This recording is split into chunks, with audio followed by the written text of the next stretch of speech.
He walked in like any other customer, no briefcase, no tie, just curiosity on his face. The diner smelled of grease, coffee, and something far less appetizing, stress. She smiled as she handed him the menu, but her eyes betrayed a storm. He placed his order, watching the way her hands trembled slightly. Then, from the kitchen, barely a whisper, a stifled sob froze him mid-sip. He walked into the diner just past closing rush, a man alone but not lonely. Dressed in worn jeans and a faded hoodie, he looked like any other traveler stopping in for a quick bite. No one gave him a second glance, not even the tired waitress who greeted him with a rehearsed smile and weary eyes. He took a booth near the back, his gaze sweeping the room like a silent scan. He wasn't just here to eat. He was the CEO. Undercover, unannounced, and watching. He ordered the special meatloaf with mashed potatoes and sipped his water slowly. The waitress moved with mechanical grace, but something about her seemed off. Her thank yous were soft, delayed. Her smile vanished the moment she turned her back. Then he heard it. A soft, choked sound from behind the kitchen door. Not a clatter of dishes. Not a yell from the cook. A sob. He froze, spoon halfway to his mouth. Sliding from his seat, he walked quietly toward the kitchen. A moment of hesitation, then he pushed the door slightly ajar. There she was, leaning against a shelf of canned goods, wiping her eyes with the corner of her apron. He saw pain. Exhaustion. And something else, fear. She didn't notice him until he gently cleared his throat. Her eyes widened, a mix of shame and panic rising fast. "I'm sorry," she whispered, "I just need a minute." But he didn't need an explanation. He needed to understand. That moment would change everything. What he uncovered behind that kitchen door would unravel more than just her secret, it would expose a web of quiet struggles woven through his entire company. And it all started at a table for one. The diner hummed with low conversation, clinking silverware, and the hiss of the grill. It was nothing special, just a roadside spot on the edge of town. But for him, it was the perfect place to disappear. Wearing a plain jacket and ball cap, no one would suspect the truth, he owned the entire chain. Tonight, he wasn't the CEO. Just a customer with a quiet appetite. He sat near the kitchen, unnoticed. The waitress approached with a smile that didn't quite reach her eyes. "Evening. Just you?" she asked. "Just me," he replied, offering a polite nod. She handed him a menu, but he barely glanced at it. He was watching her.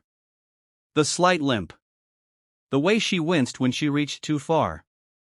Something wasn't right. He placed his order and leaned back, trying to blend in. Then came the sound. Faint. Muffled. A choked sob from behind the swinging kitchen door. He glanced around.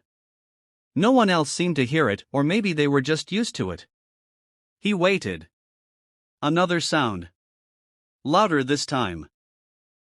A whimper cut short. He rose quietly, heart picking up speed. Approaching the kitchen, he paused at the door, hand hovering just above the handle. He didn't know what he expected: anger, confrontation, maybe even a fight. But what he found shook him deeper. The waitress stood alone, her apron stained with sauce and tears, gripping the prep table like it was the only thing keeping her upright. "I'm fine," she said quickly, without turning. "I just need a second." But the sound behind the door had already spoken louder than words. He hadn't come looking for this truth, but now he couldn't unhear it. And he couldn't walk away. The apron was clean, neatly tied, and covered most of the bruises. To the customers, she was just another waitress, quick with a refill, slow with a smile. She moved through the diner like clockwork, keeping her head down, counting the hours until closing.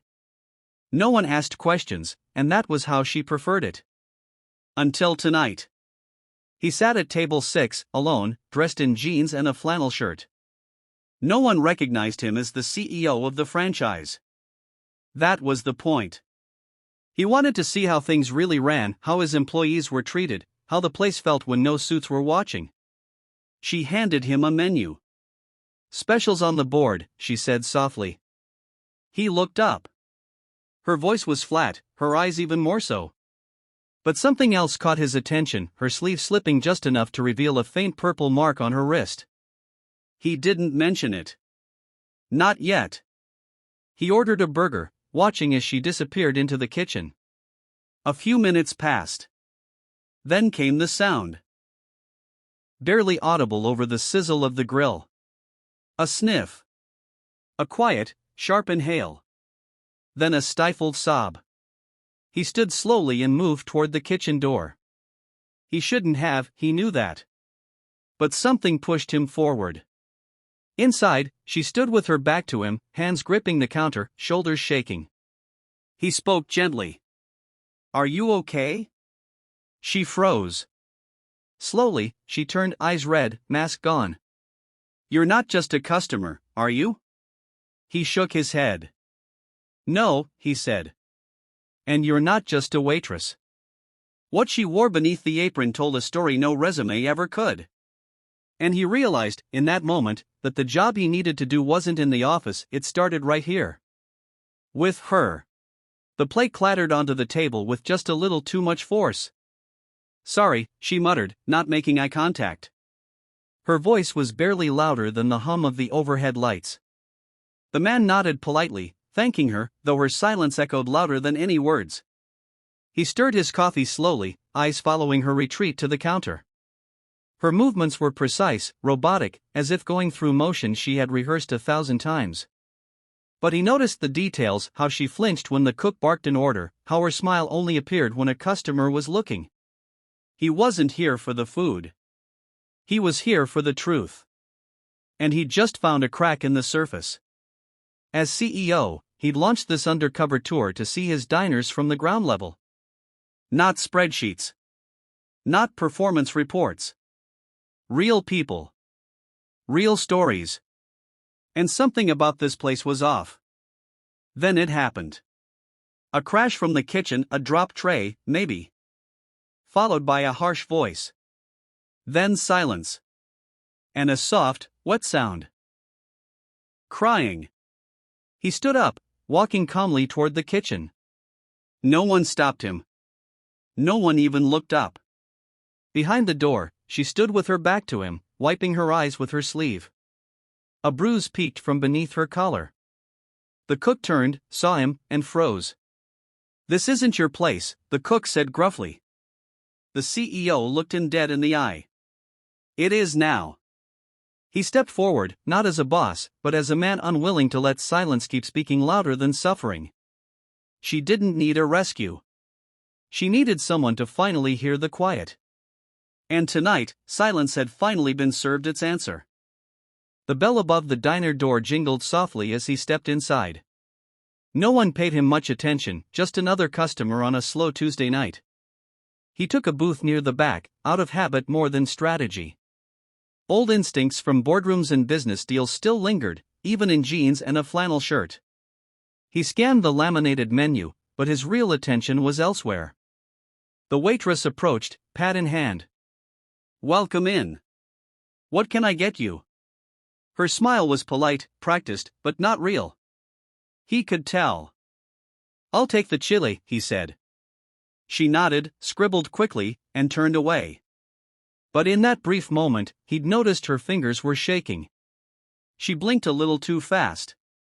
Her shoes were worn nearly through the soles.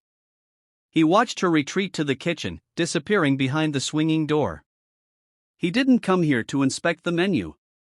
As the CEO, this undercover visit was meant to be about operations, customer experience, cleanliness. But what he heard instead changed everything. Behind the door, raised voices. A sharp word. Silence. Then a muffled sob. His hands clenched under the table. He stood and quietly made his way to the kitchen, pushing the door just enough to see. She was there alone, her hands pressed to her face, shoulders trembling. Her apron was stained, but not just with food. She looked up, startled. "I'm fine," she said quickly. "I'm just tired." But he had heard more than her order. He had heard the pain in her silence, the weight behind her words. And now he couldn't pretend he hadn't. Whatever this night was supposed to be, it had become something else. He didn't just come here to evaluate a diner. He came to change a life and maybe his own. He slid into the booth by the window, blending in with the evening crowd. No one knew him here, not as the CEO of the restaurant chain that owned this very diner. Tonight, he was just a customer, craving an honest meal and a glimpse into the lives of those who worked for him. The waitress approached, her smile polite but tired. She set down a glass of water, then waited patiently as he scanned the menu. "What can I get you?" she asked softly. "Whatever the special is," he replied. She nodded and disappeared into the kitchen, her steps quick but uneven. He sipped his water, eyes drifting toward the swinging kitchen door. Then he heard it, a sharp, sudden sound that stopped him mid-sip. A cry. Not loud, but raw and unmistakable. The entire diner seemed to fall silent in that moment. Curiosity pulled him up from his seat, and he walked toward the kitchen, heart pounding. He paused just outside the door, listening. The sobbing continued, muffled but desperate. He pushed the door open gently and saw her, the waitress, leaning against the wall, tears streaming down her face. She looked up, startled, eyes wide with fear and shame. "I'm sorry," she whispered. "I didn't mean for anyone to hear." He stepped closer, his voice steady but kind. "It's okay. You don't have to hide." That cry, it wasn't just her pain. It was a signal, a call for help he hadn't realized was there until now. In that small moment, everything changed. Because sometimes, the smallest sound can shatter the loudest silence. And from that day forward, he vowed to listen not just to orders, but to the stories beneath them.